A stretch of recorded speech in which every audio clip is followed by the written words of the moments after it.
കാര്യങ്ങളാണ് ഇപ്പോൾ പറഞ്ഞു വെക്കുന്നത്. നമുക്ക് സിനിമയുടെ നമ്മളിപ്പോൾ ആദ്യം നിർമ്മാതാക്കളുടെ സംഘടന കൊടുക്കുന്ന ഒരു ബജറ്റ് ഉണ്ടാവും, നമ്മൾ സിനിമയുടെ ബജറ്റ് കൊടുക്കും. ഇത് അമിതമായി കൂടി എന്ന് നിർമ്മാതാക്കൾ പറഞ്ഞു. പക്ഷെ അതിന്റെ കൂടുന്ന കാരണമാണ് ഇപ്പോൾ പറഞ്ഞത്. മഴ പെയ്തു കഴിഞ്ഞാൽ നമുക്ക് ദിവസം കൂടുതൽ നമ്മൾ പൈസ കൊടുത്തുകൊണ്ട് നിർമ്മാതാവ് പൈസ കൊടുത്തുകൊണ്ടിരിക്കണം. ആദ്യം കൊടുക്കുന്ന കണക്ക് മാത്രമേ നിർമ്മാതാക്കളുടെ സംഘടനയിലുള്ളൂ. പിന്നീട് മഴ കൂടി, ആ മഴ കൂടിയപ്പോൾ എനിക്ക് ഇത്രയായിരുന്നു, അവിടെ കണക്ക് കൊടുക്കാനും കണക്ക് ചോദിക്കാനും അവർ വരുന്നില്ല. അത്തരം രീതികൾ കൃത്യമായി ഇടപെടാതെയാണ് ഇവർ ചില പണമിടപാട് പുറത്തുവിടുന്നത്. ഇപ്പൊ ടോബിക്ക് തന്നെ ഈ സിനിമയ്ക്ക് കൊടുക്കുന്ന ബജറ്റ് ആയിരിക്കില്ല ഇപ്പോൾ ഈ സിനിമ തീരും, ഒരിക്കലും ആയില്ല. എത്ര ദിവസം മഴ പെയ്തെന്ന് പറയുമ്പോൾ തന്നെ നമുക്കറിയാം എത്ര പേർക്ക് പൈസ കൊടുക്കണം. ബാറ്റ ഉൾപ്പെടെ നെറ്റ് ബാറ്റയാണ്, ഇരട്ടി ബാറ്റയാണ് വരുന്നത്, അതുൾപ്പെടെ ബജറ്റ് കൂടുകയാണ്. അതൊന്നും കണക്കിൽ പെടുത്താതെയാണ് നിർമ്മാതാക്കൾ ചില കണക്കുകൾ പുറത്തുവിടുന്നതെന്ന് തോന്നുന്നു. കണക്കിൽ പെടുത്തിയിട്ട് കണക്കുകൾ പുറത്തുവിട്ടാലും എന്താ വ്യത്യാസം? അതായത് പൈസ നമുക്ക് ഈ സിനിമയ്ക്ക് ആവശ്യമുള്ള ബഡ്ജറ്റ് ഈ സിനിമയ്ക്ക് ആയിട്ടുണ്ട്. മഴ പോലുള്ള കാര്യങ്ങൾ നമുക്ക് നിരോധിക്കാനൊന്നും പറ്റില്ലല്ലോ. ഒരു വർഷത്തിന് ഒരു 8-9 മാസവും മഴയുള്ള ഒരു സംസ്ഥാനമായിട്ട് നമ്മളുടെ മാറിക്കൊണ്ടിരിക്കുന്നു. നമുക്ക് അതിനനുസരിച്ച് അഡ്ജസ്റ്റ് ചെയ്ത് ഷൂട്ട് ചെയ്യുക, അങ്ങനത്തെ ബഫർ കാണുക എന്നുള്ളതല്ലാതെ നമുക്ക് എന്ത് ചെയ്യാൻ പറ്റും? ആരെ ബ്ലെയിം ചെയ്യാൻ പറ്റും? നമുക്ക് പ്രപഞ്ചത്തിനെ ബ്ലെയിം ചെയ്തിട്ട് ഒന്നും ചെയ്യാൻ പറ്റില്ലല്ലോ.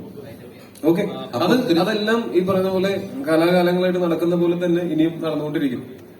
പണ്ടും മഴയുണ്ടായിരുന്നു, ഇപ്പോഴും മഴയുണ്ട്. നമ്മൾ അതിനനുസരിച്ച് എല്ലാവരും കൂടെ സഹകരിച്ച്, ഞാൻ നേരത്തെ പറഞ്ഞതാണ്, സഹകാര അടിസ്ഥാനത്തിൽ മുന്നോട്ട് പോവുക എന്നുള്ളത് തന്നെയാണ്. ഒത്തിരി സന്തോഷം കേട്ടോ, നല്ല സിനിമ. ഓക്കെ, അപ്പോ ഇത്രയും നേരം നമ്മളോട് ഇന്ററാക്ട് ചെയ്ത എല്ലാവർക്കും നന്ദി. ഇരിക്കുന്ന എല്ലാവരും നാളെ തന്നെ പോയി മരണമാസം കാണണമെന്ന് അപേക്ഷിക്കുന്നു. മരണമാസത്തിനെ പറ്റിയിട്ടുള്ള കാര്യമായിട്ടുള്ള ചോദ്യങ്ങളൊന്നും വന്നില്ല, കുഴപ്പമില്ല. അപ്പൊ എല്ലാവരും സിനിമ കണ്ട അഭിപ്രായം എല്ലാവരോടും പറയണം. ഇഷ്ടപ്പെട്ട ഫേസ്ബുക്ക് ഓൺലൈൻ മീഡിയയിലും നിങ്ങളുടെ കൂടുതൽ ആൾക്കാരുടെ എല്ലാവരും സംസാരിക്കണം. നമ്മൾ ആദ്യമായിട്ട് ചെയ്തൊരു വിട സൈഡിലാണെങ്കിൽ നമുക്ക് എല്ലാവരും നമ്മളൊരു ബിഗിനിങ് സമയത്തുള്ള ഒരു സിനിമയാണിത്. അപ്പൊ എല്ലാവരും സിനിമ കണ്ട് അഭിപ്രായങ്ങൾ എല്ലാവരും അറിയിക്കണമെന്ന് അപേക്ഷിക്കുന്നു.